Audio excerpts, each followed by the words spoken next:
देखिए, हर एक UPSC aspirant का गोल होता है कि यार मुझे एक साल में अपना एग्जाम क्लियर करना है, दैट्स इट। मैं यहाँ पे 3-4 साल तक तैयारी तो नहीं करना चाहता, because that is not what we want.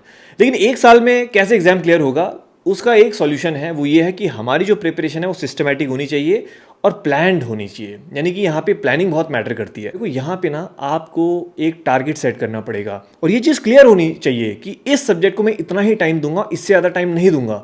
अगर आप यहाँ पे अपने टारगेट्स को सेट करते हो तो ट्रस्ट मी, एक साल में आपका सिलेबस भी कवर होगा, अच्छे से आप रिवाइज भी कर पाएंगे और जाहिर सी बात है, अगर ये चीज़ें आपने कर दी तो आपके सिलेक्शन के चांसेस बढ़ जाएंगे। मैं आपका काम थोड़ा आसान कर देता हूँ।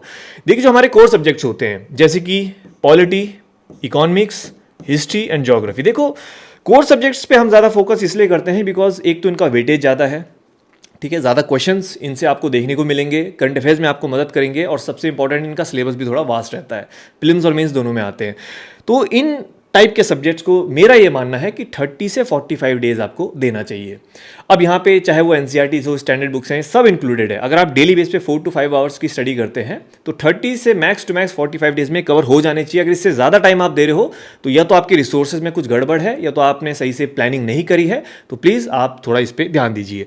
सेकेंडरी सब्जेक्ट्स वो होते हैं जो कि इमीडिएटली इन सब्जेक्ट्स के बाद इंपॉर्टेंट होते हैं, जैसे कि एनवायरनमेंट हो गया, साइंस एंड टेक हो गया, इंटरनेशनल रिलेशन हो गया और आपका आर्ट एंड कल्चर हो गया। ये आपके मेंस में भी आते हैं। अगेन इनका भी वेटेज अच्छा खासा है, मतलब ऐसा नहीं है कि इनका बहुत कम वेटेज है, लगभग जितने क्वेश्चन कोर से आते हैं लेकिन लगभग उतने ही क्वेश्चन आपके सेकेंडरी सब्जेक्ट्स में से आ जाते हैं और ये भी इंपॉर्टेंट है। लेकिन अच्छी बात यह है कि इनका सिलेबस उतना नहीं है जितना कि कोर सब्जेक्ट्स का था। तो मेरा ये मानना है कि जो ये सब्जेक्ट्स है ना, इनको आप अगर चाहो तो कह सकते हैं कि 25 डेज में कवर कर सकते हैं। मतलब अगर कोई बहुत स्लो रीडर है तो मैक्स टू मैक्स वो 25 डेज में कवर कर सकता है। अगर मान लीजिए कि आपके पास लिमिटेड कंटेंट है तो आप मेरे ख्याल से 15-20 दिन में भी इसको कवर कर सकते हो, ठीक है, बहुत ज़्यादा टाइम नहीं लेंगे। उसके बाद आते हैं देखिए रिमेनिंग सब्जेक्ट्स जो हमारे सिर्फ मेंस में पूछे जाते हैं, जैसे कि आपका सोशल इश्यूज़ हो गया, ठीक है, गवर्नेंस हो गया, उसके बाद आपका सोशल जस्टिस हो गया, ठीक है, इंटरनल सिक्योरिटी हो गया, डिजास्टर मैनेजमेंट, ये वो सब्जेक्ट्स हैं।